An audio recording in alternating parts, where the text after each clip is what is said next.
And are there any industries which are just inherently ruled out that would never be B Corp? So that's a great question.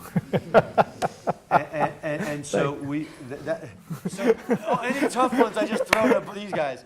So either one of you want to take that one is great. Go ahead, Bart.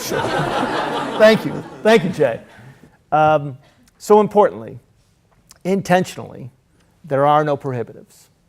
Okay, and let me explain why. What do people think of that? In the Let me explain why, and then we'll come Then back you to can the hiss and question. boo and- You can throw things at me. The idea of using a business as a force for good has roots that goes back hundreds of years. The challenge has been a perversion of that for a relatively short period of time.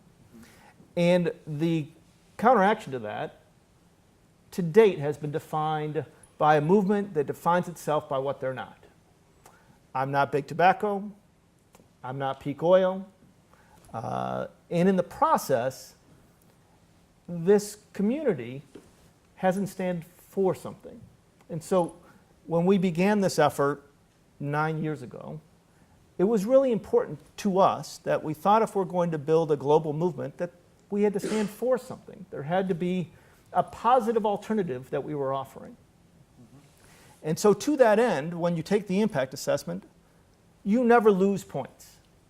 It's only how do you get to 80. If you remember, I talked about an application process to join this community where you take and pass the impact assessment, you rewrite your articles, and then you go through a review process and put in an application. And that review process includes a background check. And in that background check is the disclosure questionnaire, which includes, are you an arms business? Are you a tobacco business? Are you an oil business? Any of those questions that are marked go to our Standards Advisory Council. And they make the decision about whether that independent body, whether the negative impact of one of those marks on the disclosure questionnaire is so profound that it outweighs all the positive impact as evidenced on the impact assessment. And so I can't tell you right now that tobacco companies are prohibited because no tobacco company has applied yet. And when they do, they'll check the disclosure questionnaire, and it will not be the three of us or James or Shar or any of the leaders of B-Lab who will make that decision. That decision will go to our independent Standards Advisory Council, who's made up of experts, to determine whether the net impact of the company, remember that's at the core, has created a material positive impact on society and the environment.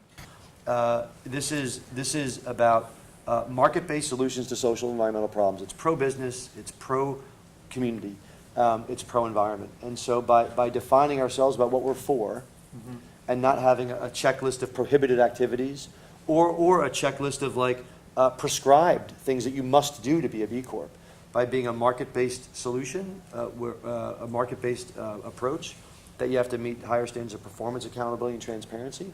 That's something that can attract people from a very wide array of ideologies. And we think that that's a core strength of the community, not a weakness.